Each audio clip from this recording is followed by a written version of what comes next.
Hey everybody, I haven't posted in a while, put a video out in a while. Things have been busy, things have been snowy, and markets have been poor. And that's what I'm just going to do a brief chat about today. I just got off the phone with a local wood buyer. We've been struggling here in this part for Nova Scotia for going on 5 years, I believe now. I'm not sure exactly. I'd have to look it up when one of our local pulp mills shut down. But I just want to talk briefly about this and my frustrations with the forest industry here in Nova Scotia right now. When you don't think something can get worse, and it actually does get worse. It can't get any worse than this, and it does. And then you get through that, and then, okay, well, it can't get any worse than this. It's got to turn around, and it doesn't. It gets worse. We've had up to 3 mills in this province, pulp mills. One shut down about 12 years ago. And it's been a struggle for some of these other mills to stay afloat. We rely hard on our pulp market for our forest products. It used to be good. Like I say, we had 3 pulp mills and lots of contractors around it. I'm talking over the last, 20 years, 25 years, and beyond that. Like a lot of these mills were started up in the 60s here in this province. Things have kind of changed for the worse here in the last 10 years. One shut down, and we had one on one end of the province, one in the middle of the province, and one at the other end of the province. So they were scattered out pretty good. You had, no matter where you were working, you could get rid of your wood, so to speak. There was, over the years, different times they had a large inventory of wood and they shut down.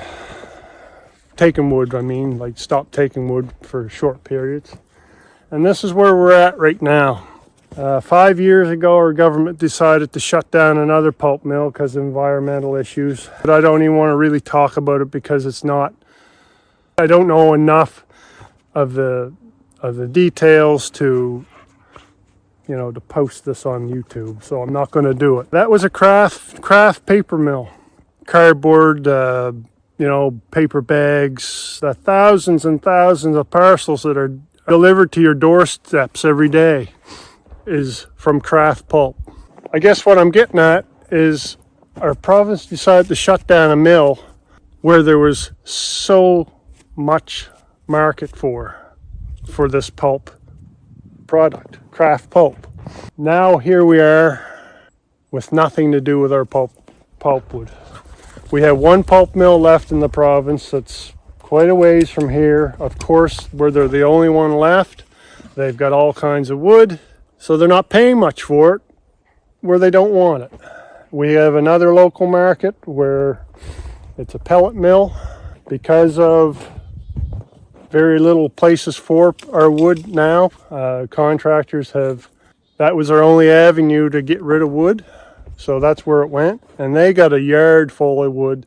And now it's end of February, coming into March. I'm hearing that they don't even want wood till at least June, and it could be longer, I'm hearing. So any contractors that have wood sitting roadside, basically there's no home for it. And if they are getting rid of it, they're getting nothing for it because the mills aren't paying anything for it because they don't need it. Our sawmills are taking wood, but here the way things work, if I want to cut a tractor trailer load of studwood, there's pulpwood that goes with that. We just can't go in and cut studwood and leave the pulpwood in the woods. There's just too much. So if I'm going to go in and cut a quarter of studwood or a couple of ton of studwood, there's going to be a ton, like 1 ton, of pulpwood that has to be processed to get that couple of ton or a couple of ton of studwood. The tops, the rotten butts, what have you. And where I just walked out of, the percentage of pulpwood is probably 40% pulpwood, 45% pulpwood, the rest solubles and hardwood.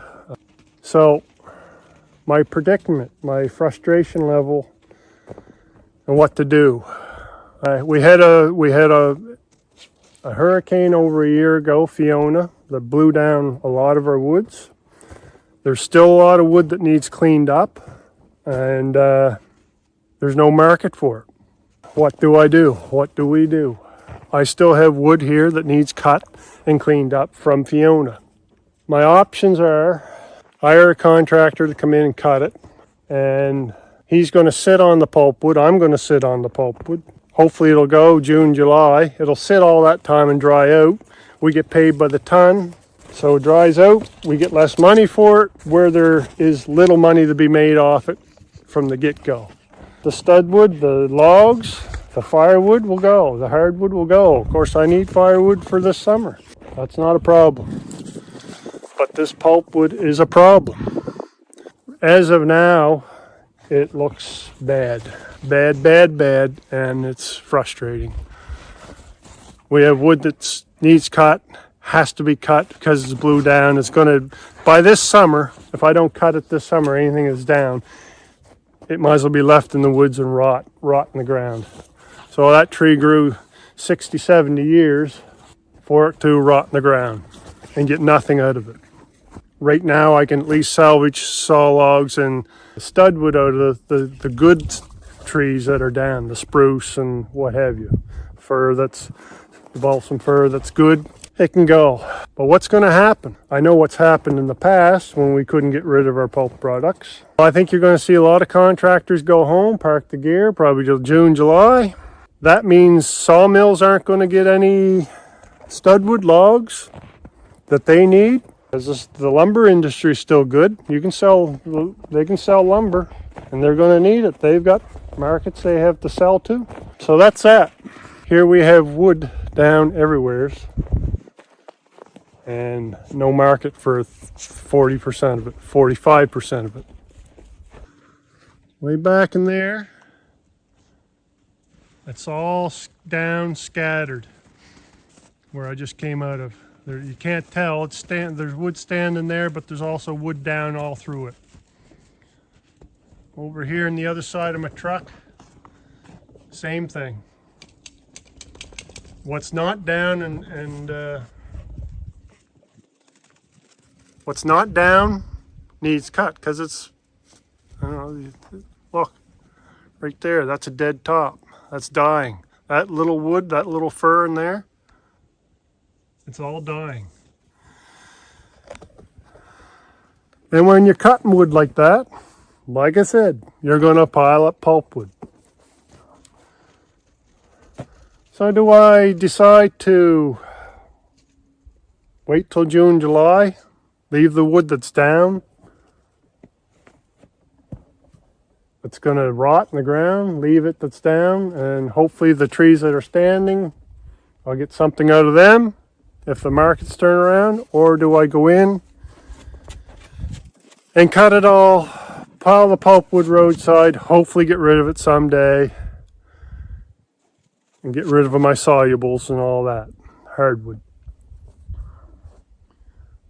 So this is a predicament that I'm up against right now. It's very frustrating. Our industry is basically in the toilet, and I'm frustrated today, and I feel like I just needed to get my frustrations out with you guys, I guess. For me, this is a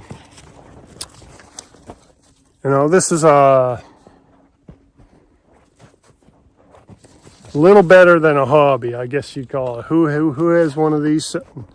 Who has one of these sitting around in their backyards? That's better than a hobby. So I would love doing it. I want to do it. I want to cut wood. I want to work in the woods. It's great exercise. It's a great pastime for me. And then I have the predicament of these markets. What should I do? Leave it stand or cut it?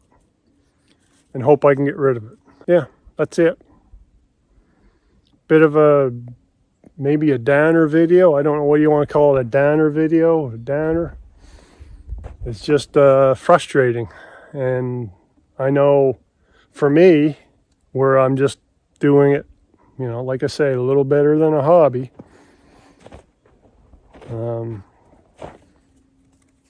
It doesn't matter as much for me, but this is our farmland. This is our woodland, our family woodland.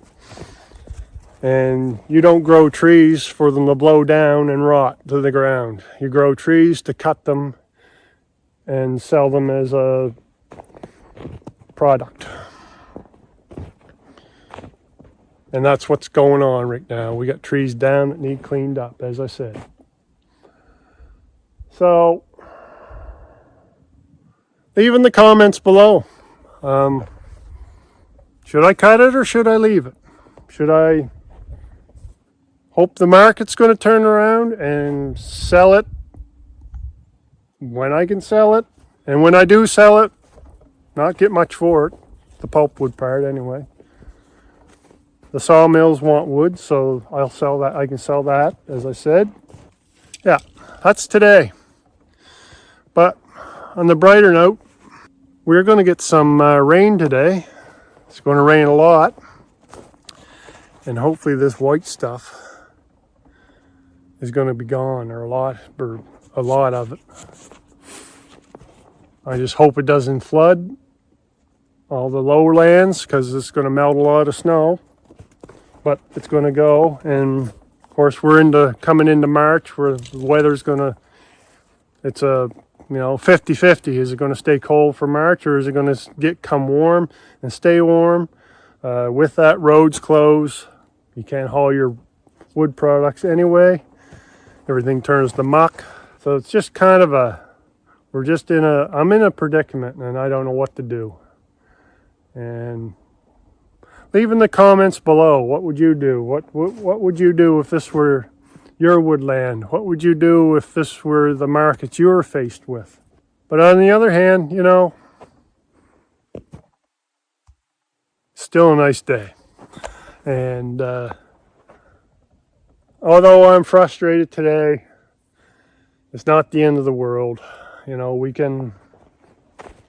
will survive, blah, blah, blah.